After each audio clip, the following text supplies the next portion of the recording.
Hello everyone. इस video में हम देखेंगे कि अगर हमारे पास एचआर डेटा है जो जनरली हमें पंच मशीन से या डेमोग्राफिक्स मशीन से मिलता है, तो हम उसके ऊपर ओवर टाइम या लेस टाइम कैसे कैलकुलेट कर सकते हैं।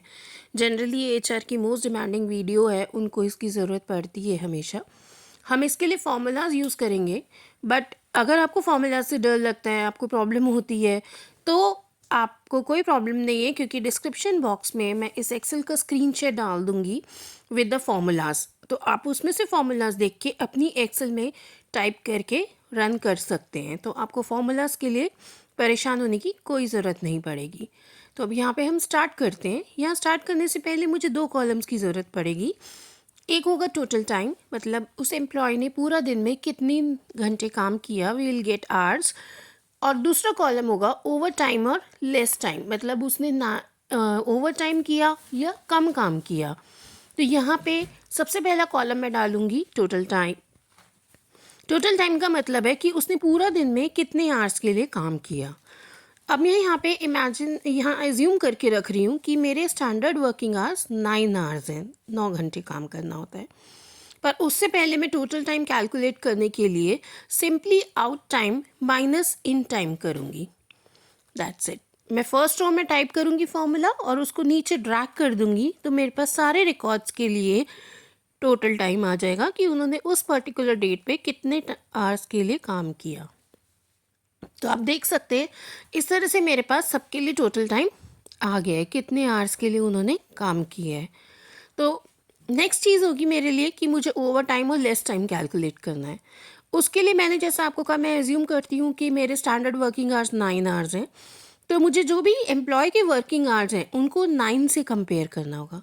हम एक्सेल में सीधा ग्रेटर देन 9 नहीं कर सकते, हमें टाइम फंक्शन यूज़ करना पड़ता है उसको टाइम में कन्वर्ट करने के लिए। तो यहाँ मैं वही काम कर रही हूँ, टाइम फंक्शन से मैं कंपेयर कर रही हूँ कि अगर एम्प्लॉय की वर्किंग आवर्स ग्रेटर देन 9 हैं, तो सिंपली मुझे 9 टोटल वर्किंग आवर्स में से 9 सब्ट्रैक्ट करके दे दे, मतलब जितना उसने एक्स्ट्रा टाइम दिया।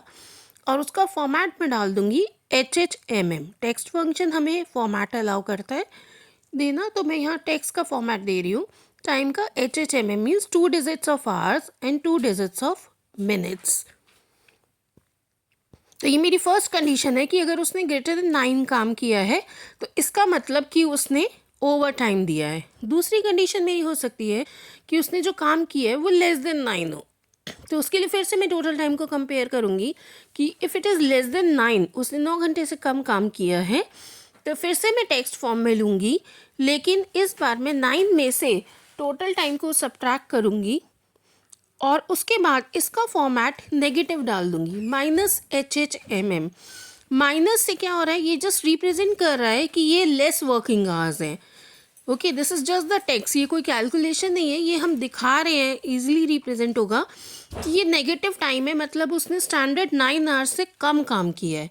इसीलिए मैं फॉर्मेट में लिख रही हूँ -HHMM, 2 hours, 2 digits of hours and 2 digits of minutes और साथ में माइनस।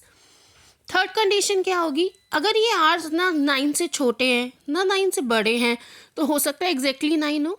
तो मैं चाहती हूँ if it is equal to 9, exactly 9, तो ये 0 शो करे, मतलब ना एम्प्लॉय ने ओवर टाइम किया है और ना ही लेस टाइम किया है। So it is done for the first row. अब मैं इसको ड्रैग करके नीचे ले जाऊंगी सबके लिए। यहाँ पे मेरे पास सबके लिए ओवर टाइम और लेस टाइम आ गया है। आप देख सकते हैं जिनका लेस है उनके लिए नेगेटिव आ रहा है, जिनका एग्जैक्टली 9 है उनके लिए 0 आ रहा है। अब मैं चाहती हूँ कि मैं इसको अच्छे से रिप्रेजेंट करने के लिए जहाँ पर भी लेस देन 0 है उसको हाईलाइट करूँ, पता चले वो लेस टाइम है। तो मैं यहाँ पे पूरा सेलेक्ट करूँगी रिकॉर्ड्स को। I will use here conditional formatting. हम यहाँ पे कंडीशनल फॉर्मेटिंग पे क्लिक करेंगे, क्योंकि मैंने टेक्स्ट फंक्शन यूज़ किया था तो मैं कर सकती हूँ टेक्स्ट डेट कंटेन्स। यहाँ मैं करूँगी माइनस, मतलब जो नेगेटिव है उनको रेड फिल कर दे, डू ओके।